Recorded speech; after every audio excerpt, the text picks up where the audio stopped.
Hello everyone, Ace here, and today I want to talk about the trailer for Battlefield 5. So we got a glimpse at what the game is going to be like today, and it has not been well received at all. In fact, after having watched the trailer myself and looking at some of the new features that the game is going to have, it's almost as if DICE went out of their way to make the worst possible trailer for this game. So let's go explore what exactly they did wrong. I feel I should provide some context here to explain what I'm talking about. Specifically, let's talk about the features that are not shown in the trailer or are shown very, very poorly. Features that improve immersion, such as the fact that your character, when gathering ammo, now physically picks up ammo, and when healing, physically picks up healing items, rather than just standing near them and letting the magical aura replenish his supplies. Or the fact that players can now build defensive fortifications, such as trenches, foxholes, barbed wire, or even set up machine gun nests. Now, to be fair, this feature was shown a little bit in the trailer, however, it was shown in the background. Many people might have missed it, and it therefore didn't get the prime focus that it so desperately needed.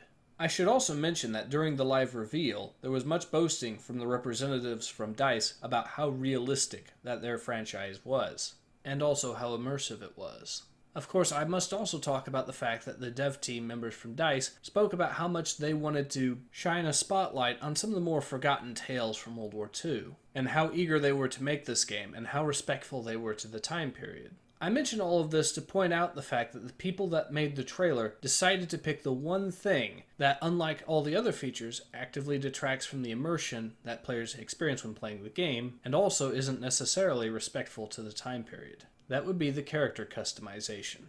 Now don't get me wrong, character customization can be a good thing.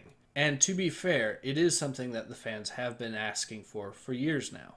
Now while I could talk about the fact that the character customization has clearly gone too far in this particular title, I believe that would be a topic for another video. Instead, I'll explain why it's a terrible idea for the people that made the trailer to focus on it.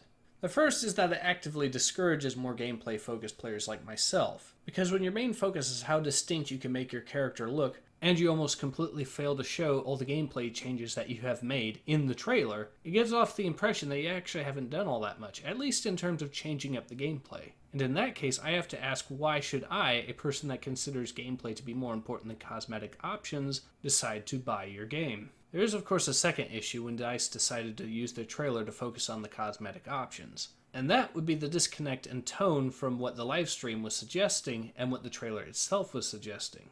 Remember that DICE wanted to treat World War II respectfully and show new perspectives of the war that we haven't seen before.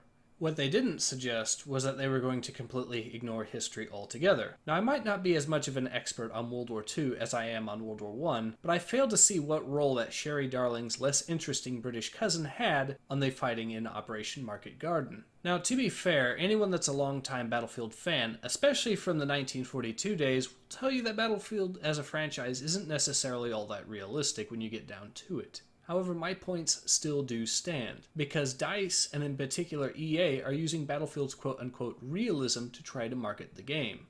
And so there's a huge disconnect in the trailer, therefore, when they show female bionic commando.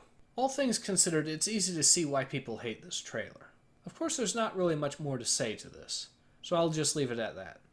I hope to see you guys again soon. Take care. Ace out.